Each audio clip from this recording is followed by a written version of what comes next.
The road is cramped and narrow, difficult to navigate, and few are the ones finding it. It leads to salvation and everlasting life, I was told. True Christians, Jehovah's Witnesses, are on that symbolic road. The rest of mankind is on the wide, spacious road. It leads to death and destruction.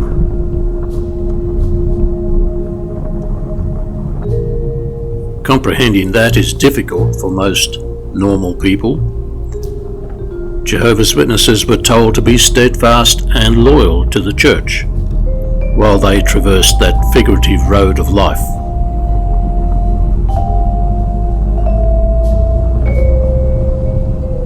It seems they may have underestimated just how difficult that journey would become. Joseph Franklin Rutherford's term as president of the Watchtower Society ended in 1942. What can we say about his life or legacy he left behind? I think the record says it all. Although I don't think he was sadly missed by his colleagues or fellow parishioners. The new man at the top was Mr. Nathan H. Knorr. He was very familiar with the Watchtower institution, probably the best man for the job at this time. He was well aware of the need for change as he could see cracks appearing.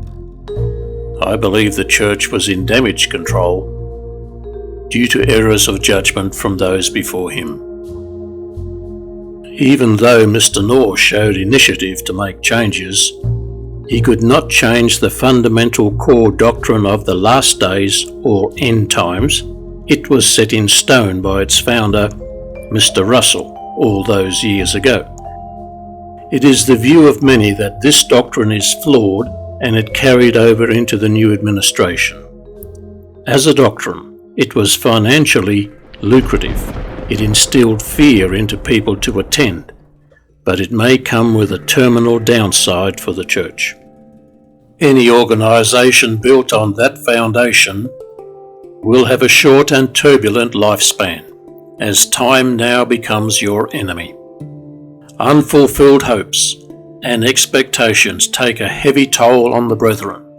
Credibility is lost, ruined lives, and psychological damage to people, victims of spiritual abuse.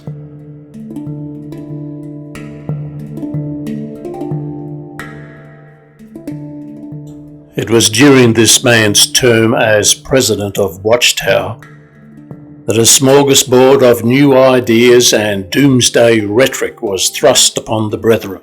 Thousands of post-war vulnerable people, including my parents, were attracted and became members of this fast-growing religion. They believed they could cheat death and live forever. They came into contact with the church in the late 1940s, resulting in baptism as Jehovah's Witnesses in 1950. Their lives would now be on a religious treadmill controlled by this organisation, the leadership based in the United States. Not all members of our greater family shared our views. Some chose to remain in the Catholic tradition. The religious divide was polarising.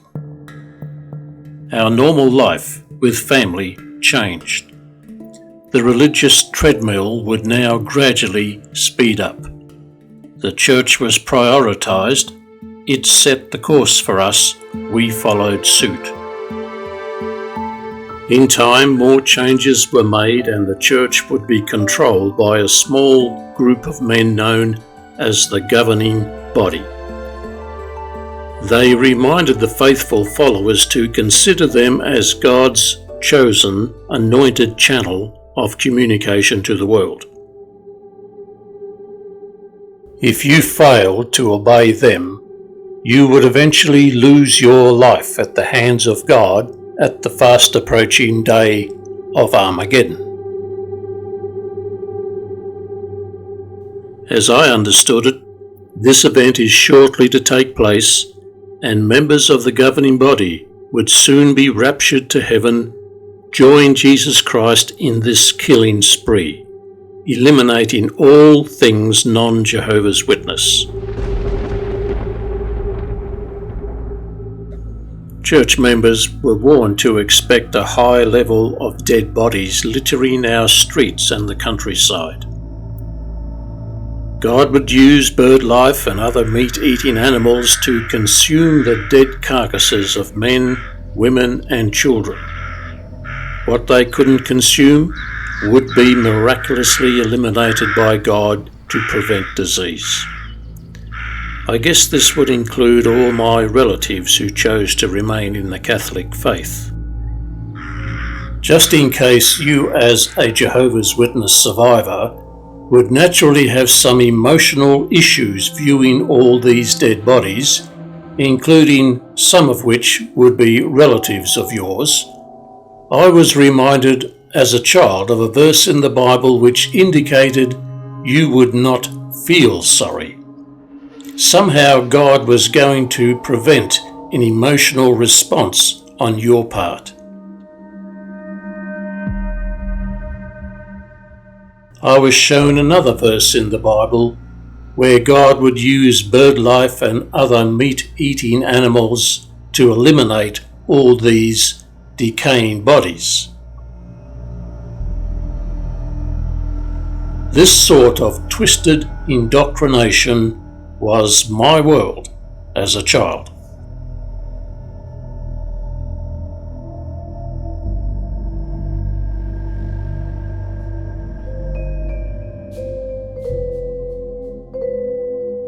It's the 1950s, and here at the bottom of the world lived a man who did not agree with Watchtower.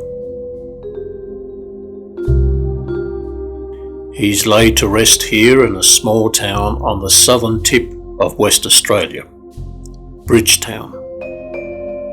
His name is Attilo Bourdin, my maternal grandfather, one of the early waves of Europeans to escape the war and flee to Australia. He had access to the early Watchtower publications.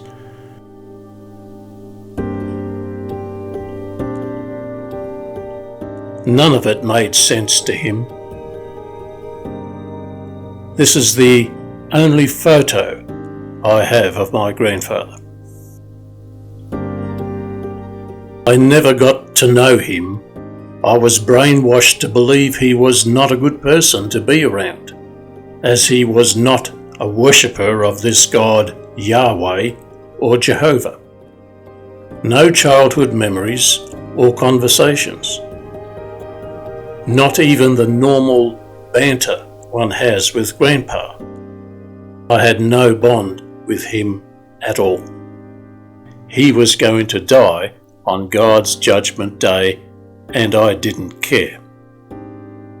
What a sad state of mind to be in. Right now, there are members of my family with that exact same mindset.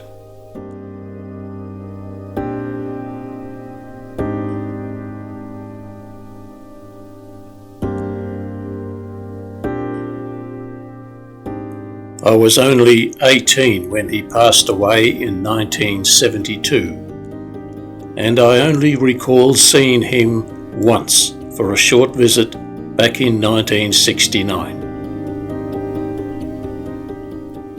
There is no doubt in my mind his family life was fractured when religion interfered. He died a lonely man. I shed no tears, nor did I miss him. My emotional feelings and respect for him only came back to me when I left the church and experienced what it's like to be a normal, functional human being. As a former elder, explaining this was easy. The fundamentalist me would quote a verse straight from the Bible.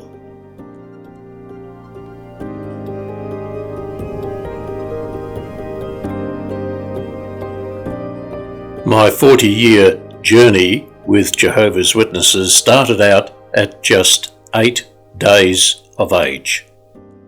My first time at a church meeting. I would be what they call a born-in. One has no perception as a child of what is happening to their own state of mind. Loving, well-meaning parents who are also victims themselves believe their church-driven ideals is best for their children. My first few years of life was a religious blur. But at 10 years of age, the damage was done. Totally unaware of the abnormal state of mind I was in and how I got there. Abnormal was the normal for me.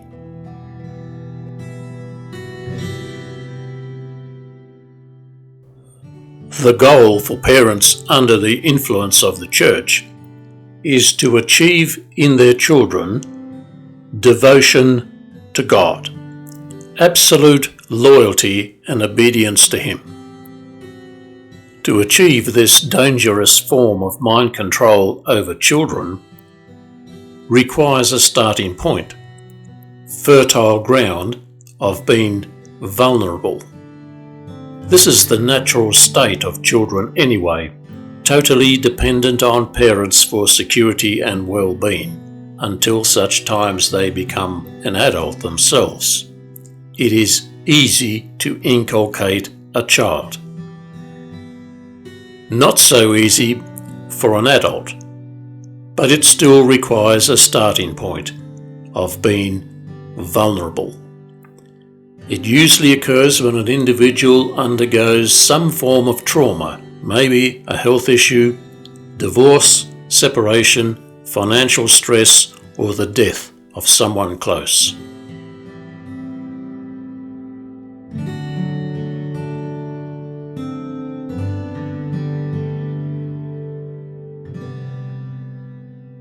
As a child, your indoctrination starts with simplistic stories about God and biblical characters, usually from the Old Testament.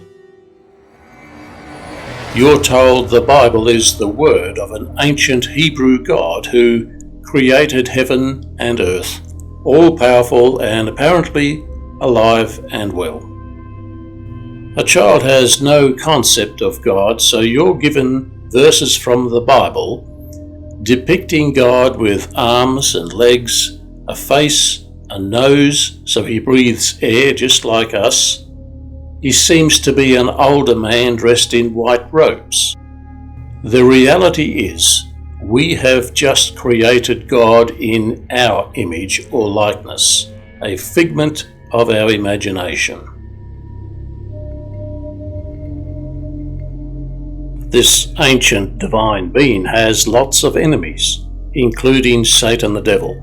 They look for opportunities to attack you because you worship this entity. He will keep you safe at all times, so don't be too concerned. A word of caution. Do not cross or displease your new sky god Yahweh. He has a history of killing people who do not conform. In my time, that would be at Armageddon. You are shown visual artwork in magazines and videos, depictions of Armageddon, people being destroyed, losing their life, Satan, demons, violence, symbolic dragons, all from the Bible. At the same time, you are shown pictures of paradise, a reward from this God if you obey him. A young mind is already undergoing natural insecurities. Exposing them to this type of fear-mongering results in a state of anxiety and an abnormal dependence on this God for your security.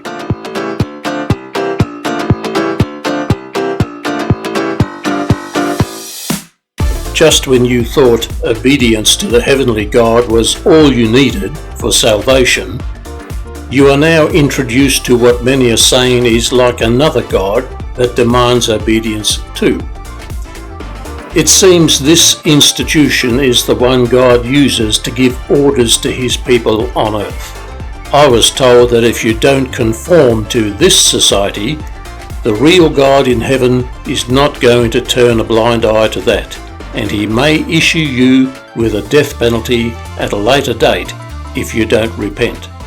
It's like having two masters, and sometimes you get the feeling they're not on the same page. I was confused to say the least, and I prayed to the heavenly God many times to try and get my head around this one. Within these walls are a small group of men used and directed by God to dispense spiritual food at the proper time to his followers on earth. It's only a matter of time, and whatever this American organization says or issues as a directive will be equated as coming from God.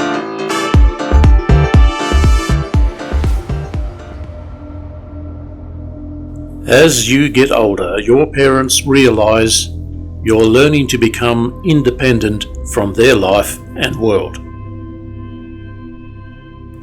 This is a critical period of time. Many young ones quit the church at this stage due to outside influence. Friends, relatives, educators may see the evidence of indoctrination or abnormal behavior and offer their advice. Apparently, that's Satan trying to discourage you from progressing in the world of religion. The fear factor in the form of Satan and his demons is used by your tutor in your personal Bible study. It's a powerful tool to keep you in a state of fear and create dependence on your protector, namely Jehovah, and his organization.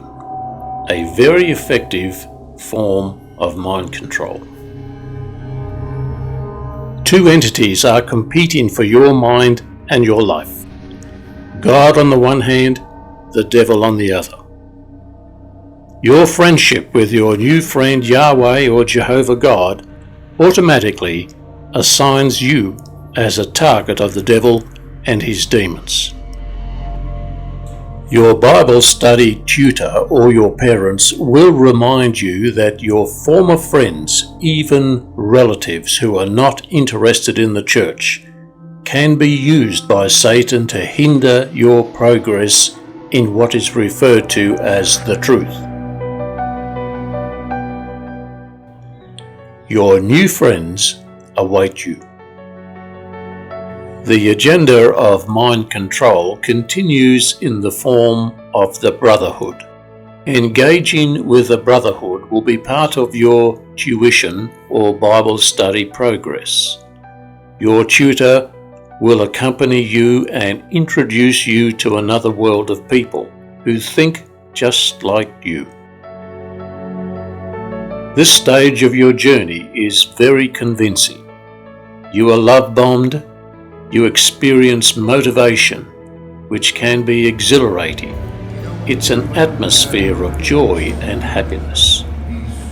You may even be told it's evidence of God's Holy Spirit at work. It's not.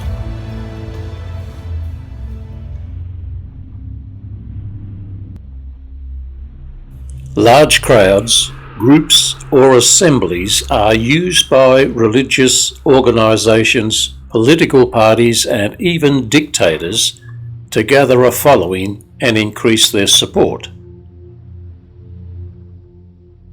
It's called crowd contagion.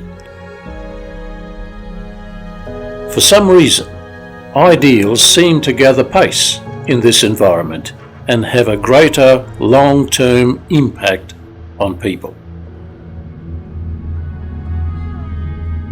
The mind's capacity to identify wrong ideas seems to be put on hold, at least temporarily.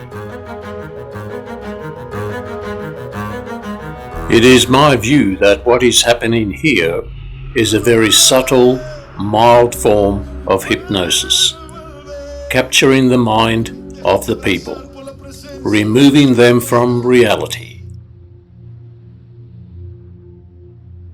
This euphoric state of mind is commonplace in most fundamentalist religions when gathering together in large crowds. In the long term, some develop a zombie or robotic personality.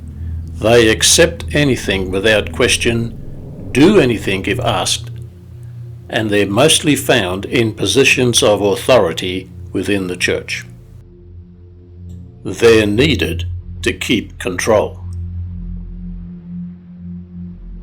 Evil dictators of the past were well aware of the crowd contagion phenomenon and used it to their advantage to recruit armies, promote an ideology, create fanaticism.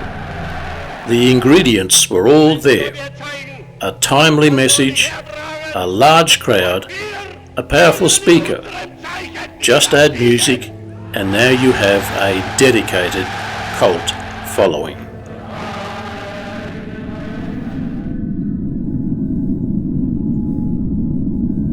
Could it happen again? It certainly has. Our flight is taking us over a beautiful part of South America. Rugged terrain with a variety of wildlife. It holds a dark secret nobody wants to talk about. It's horrific. The year is 1978. At first glance, you may be forgiven for thinking this is just debris left behind after a social event or a concert.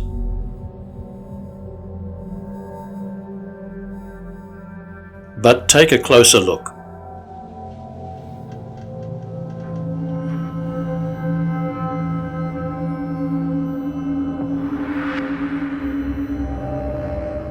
These are the deceased bodies of nearly 1,000 men, women, children.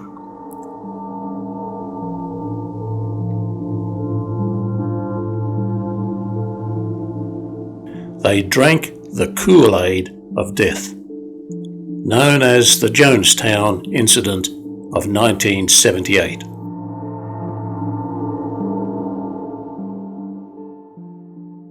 This cult leader used a tried and tested technique to capture the mind of ordinary people.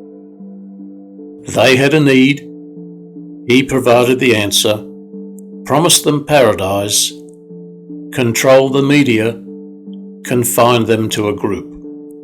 The subtle intrusion of religious autocracy resulted in the death of nearly 1,000 people.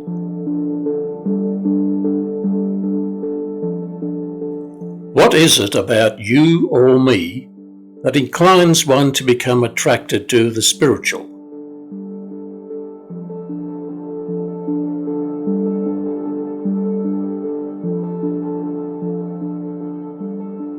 Is it our insecurities or ignorance?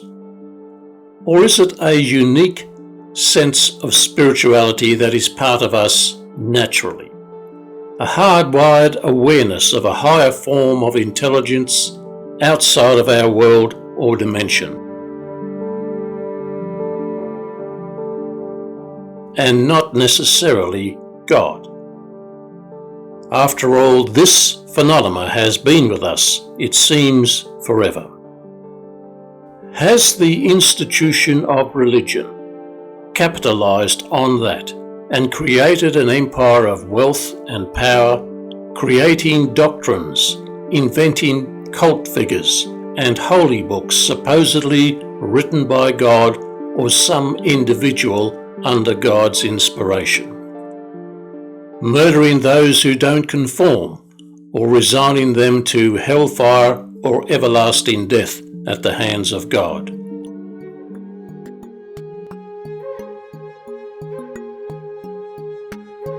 There's no suggestion that religion is irrelevant in today's world. Mainstream religion, Christianity, Islam, Judaism, and all the others are needed by billions of people for their spiritual needs. Nevertheless, the next generation may want something more, and religion may need to reform in some way to cater for their needs, assuming they still require it. The violent history of religion, ongoing divisions in society because of religion, begs the question, do we really need or want religion? The new generation may well question the accuracy of the Bible and the morality of its stories. After all, they are taught to be critical thinkers in their educational system. They are taught to question and the right to disagree with impunity.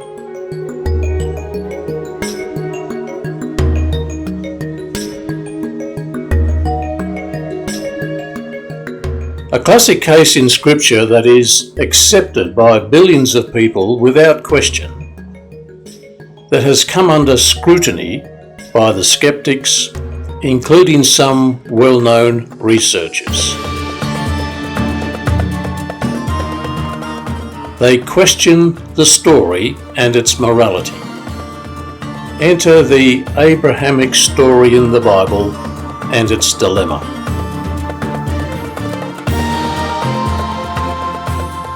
For those not familiar with the story in the Old Testament, this man was a friend of God. For some reason, God was not able to read Abraham's heart, so he devised a plan to determine if Abraham was really obedient and loyal to him. This God was Jehovah. He approached Abraham and requested he kill his own son as a human sacrifice to prove his obedience.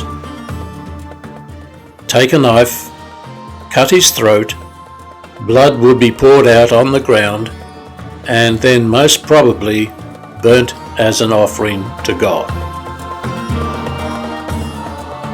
Abraham had no hesitation to please God. Just as he was about to butcher his son, God sent an angel from heaven to stop him, just in the nick of time. Well, God was wrapped and overwhelmed with excitement and happiness, and he blessed Abraham and declared him a righteous man, and his descendants would also become a great nation. Millions of people today hold religious figures like Abraham and others in high esteem. It's an integral part of their worship and religious history. The dilemma for religion now is that a new generation of young, innovative thinkers are questioning the accuracy of these biblical stories and its moral validity. For them it makes no sense. They say it's fiction, and many historians agree. But let's just assume for a moment that the Abrahamic story is factual, and millions do. Now we have a greater problem to deal with. The question needs to be addressed. For example, what kind of God is this? Human sacrifice? Really? And if this is the real God of the universe, are you comfortable with that?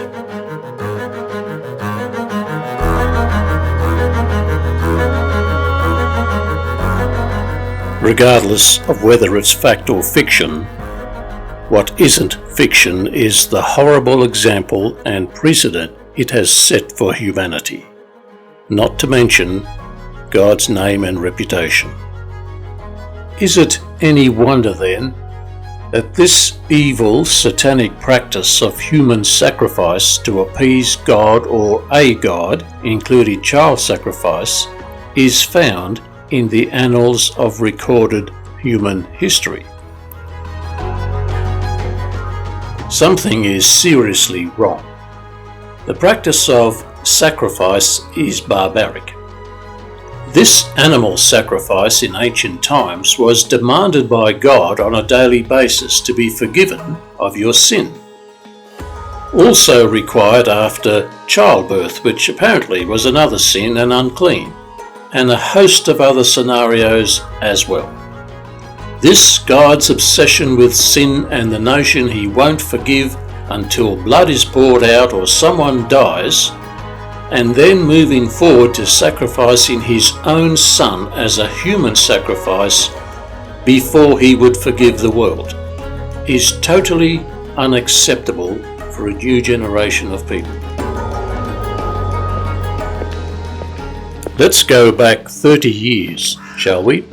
That's when I reluctantly questioned the fundamental doctrine of Christianity, the doctrine of redemption.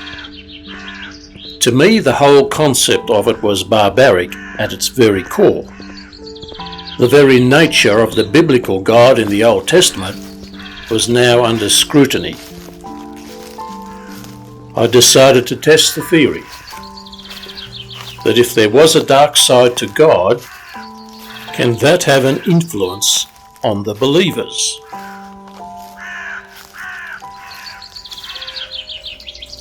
Just up the road from here lived an elderly couple, exemplary members of the congregation. He was an elder. I raised my concern with them about the Abrahamic story and the request to kill from God. They couldn't see or understand what the issue was with the Abraham story. It all seemed acceptable. So I decided to raise it to the next level and go for the what if scenario. What if God appeared to you tonight and requested you kill or sacrifice a young member of the family to prove your obedience and loyalty to God? Would you do it? His answer was disturbing. Without even the slightest hesitation, he made it quite clear he would kill someone in the family if God requested him to do so. The philosopher Voltaire was right.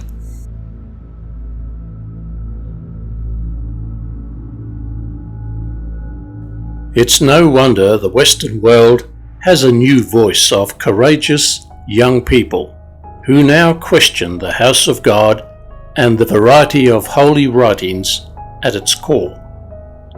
Literally at their fingertips, they have access to information. They now have the right to question former beliefs and voice their concern without facing some form of discipline or punishment from the church hierarchy.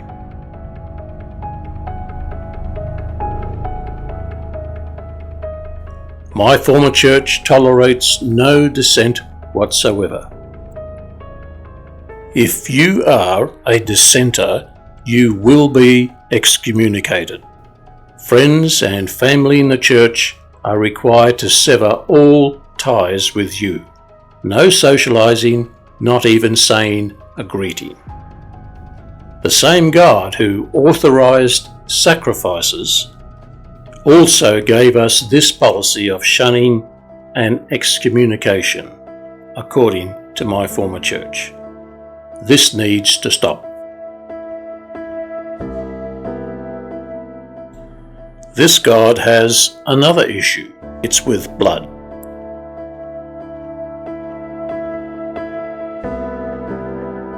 In the event of an accident or medical condition where you suffer serious blood loss, there are alternative procedures available which may work in many cases. If those procedures fail and a blood transfusion is your last possible chance for a positive outcome, you are expected to give your life to God in obedience to Him.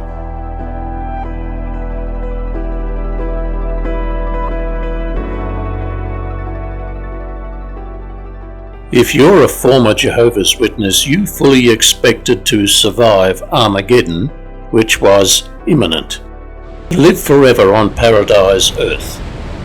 God's reward for your allegiance to Him and His organization.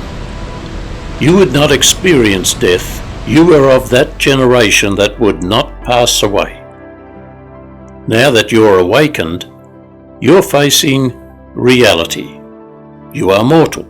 You will grow old and end your earthly life. It may be a struggle coming to terms with that. That's normal. The transition from the delusional world of indoctrination to reality is a path many others are sharing with you. Of course, right now you may feel as if you're in a spiritual vacuum. You feel empty. You're alone, confused, disappointed, perhaps emotionally damaged from your previous religious experience. You may be shunned or even disfellowshipped. Yet you still care for your spiritual well-being. There are those who just don't care anymore. They are just happy not to have to carry that religious dead weight every day. They can finally breathe and enjoy life. For those that do care, you may be undergoing something quite strange. The biblical description of God no longer resonates with you. Even so, you still have that inner sense of some form of intelligence of a spiritual nature that you feel a connection with. You can't explain it or even understand it. It's just there. Your search for the truth continues. You now have the freedom to do so. Strange as it may seem, an ancient people in an ancient land so far away few knew it was even there, can shed some light on history and the sense of the spiritual.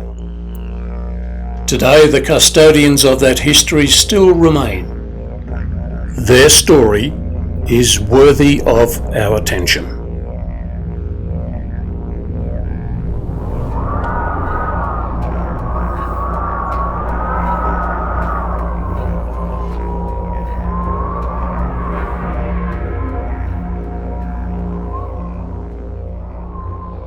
Research indicates the inhabitants of this land were one of the early waves of people who came out of Africa tens of thousands of years ago.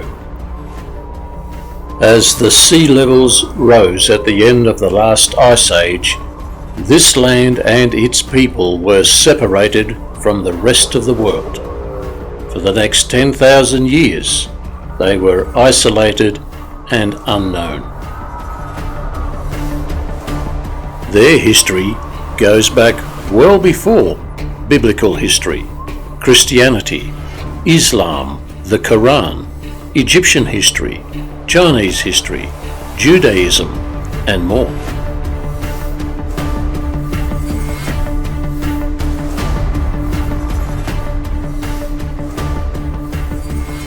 These Stone Age hunters and gatherers and their history has become a real problem for fundamentalist Christians who insist that 6,000 years ago our friendly God in the Bible created man.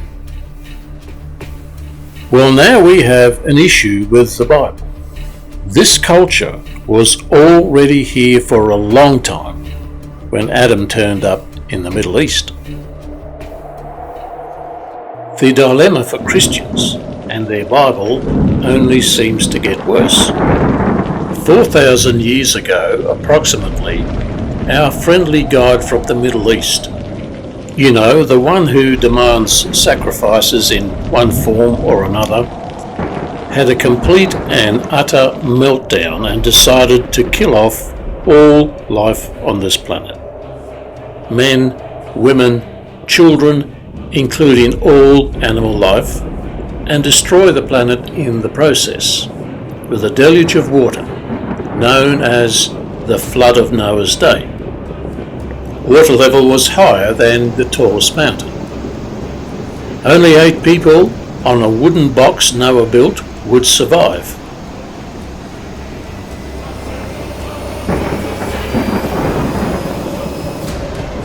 God could have just zapped the bad people away, but no, he decided to make them suffer and experience suffocation by drowning. It could have been worse though. Some religions believe God has a fiery furnace pit called hell. He could have tortured them there instead.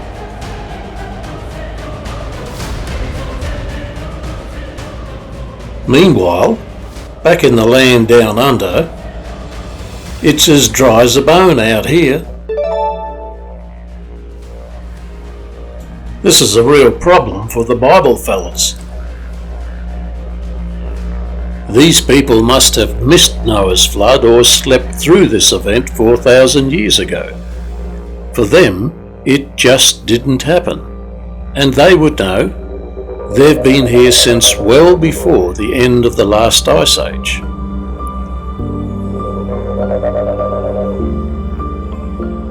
They had flood stories that were real and part of their folklore when sea levels rose at the end of the last ice age and separated them from the rest of the world, including Tasmania. Heavy rains and disruptive floods were common in this part of the world and also made up a large part of their history. Noah's flood was missing, most probably because it never happened. The Bible alleges Jesus Christ referred to Noah's flood when he was alive back in the 1st century. My former church says Jesus had a pre-human existence in heaven with God before his birth to the Virgin Mary, so he would have witnessed the flood event. It must be right then. It must be real. As the overwhelming new evidence clearly excludes Noah's flood in our weather and ice record 4,000 years ago, it raises serious questions about the biblical Jesus. If he was God or the Son of God, he would never mislead humanity by stating or supporting events that clearly are incorrect. Was he just an ordinary man, influenced by inaccurate stories handed down by religious leaders in his day, and not God or even the Son of God? New Age advocates of common sense realize that one of the world's oldest cultures has unknowingly delivered a serious blow to the fundamental ideology of some religious institutions.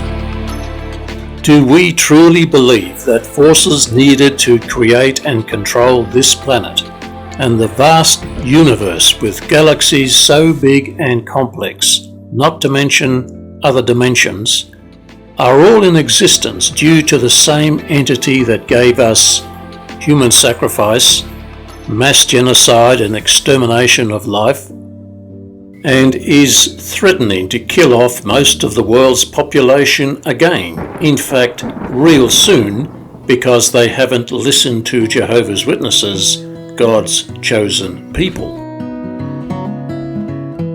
The religious world may need to consider this question. Are we, so arrogant and narrow-minded that we cannot even consider for a brief moment the possibility that we might just be wrong. For the fundamentalists, are we so weak and insecure that the security blanket of a religious brotherhood and its delusional concepts override our God-given capacity to reason and filter out fact from fiction? The future generation will question the traditional concept of God.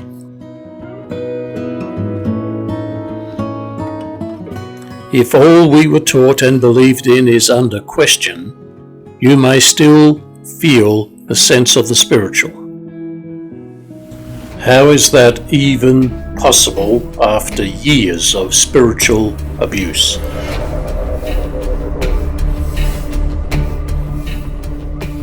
Once again, this group of indigenous people may have some advice for us.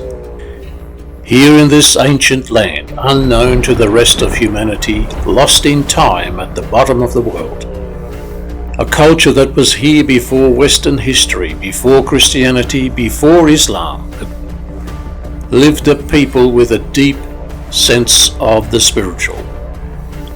It was more than just a belief. It was part of who they were. Well aware of creation, creator, the unseen or spirit world, continuation of consciousness after death, other worlds or dimensions outside of our own. Where did that come from? There was no Bible, no Quran, no Jehovah, no churches, Sunday schools or seminaries, no schools of philosophy. What they had is still with us today. It's called awareness.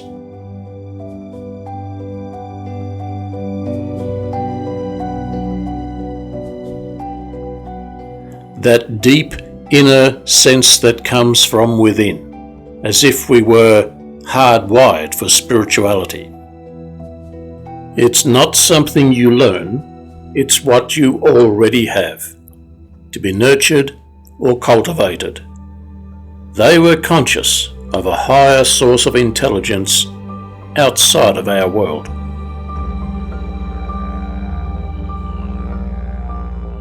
The reason why this culture in this part of the world is so important is because it may be as close as we can get to the normal, original, default setting of man in a spiritual sense, well before the institution of religion corrupted the normal.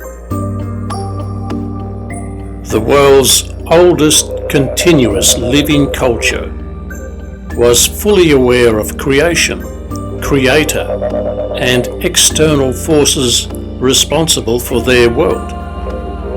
They believed we had a soul or a spirit within us, or an intelligent life force that continued after the death of one's body.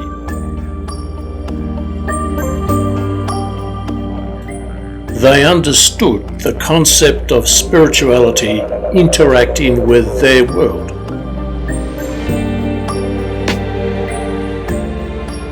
There was still a lot they did not understand. They would fill in the blanks with their Dreamtime stories, which may be considered unscientific by today's standards. Nevertheless, the basic fundamentals were there. That spiritual awareness and sense remains with us today.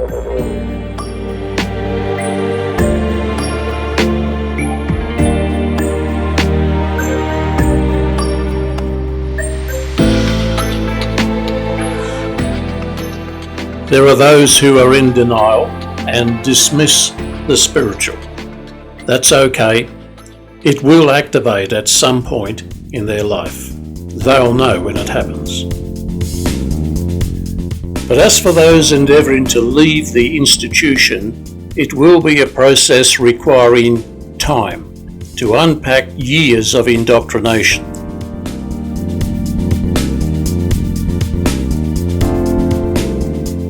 In time, you will return to a normal state of mind with a normal sense of the spiritual. It was always there. It's just that you were hijacked by another idea.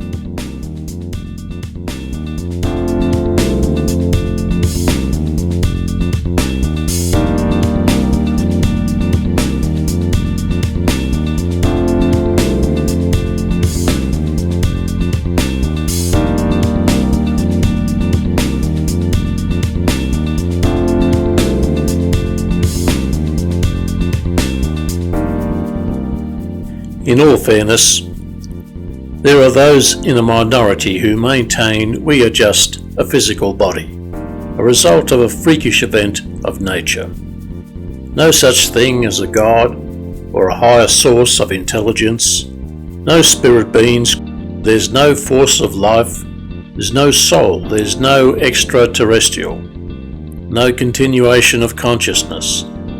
It's all just a figment of your imagination.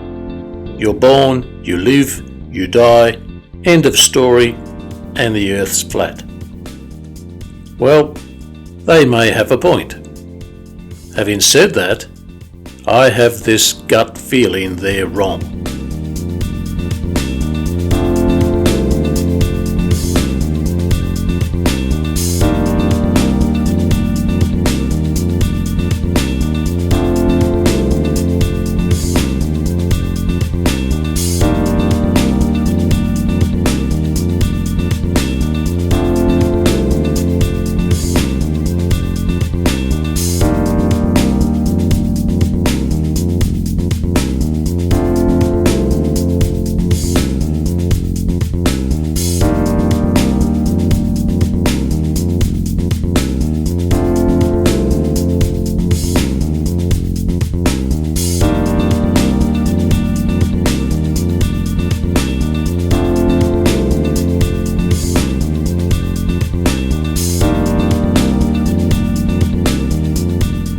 Worship of God may be replaced by respect and awe of an intelligent life force outside of our own world.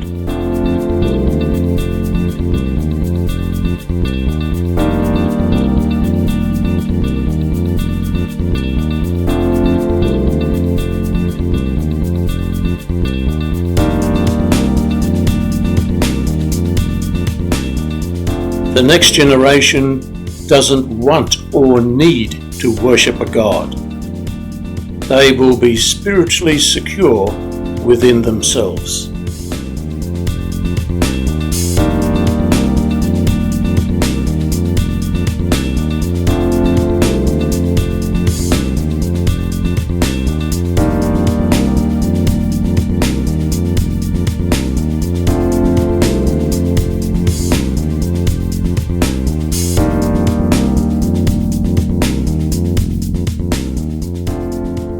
We all have to finish our earthly course. What happens after that is in the hands of what that awareness proves to be or identifies as. For religious people, that may be God. For others, it's recognition we are not alone in the universe and we are part of a much bigger picture and purpose.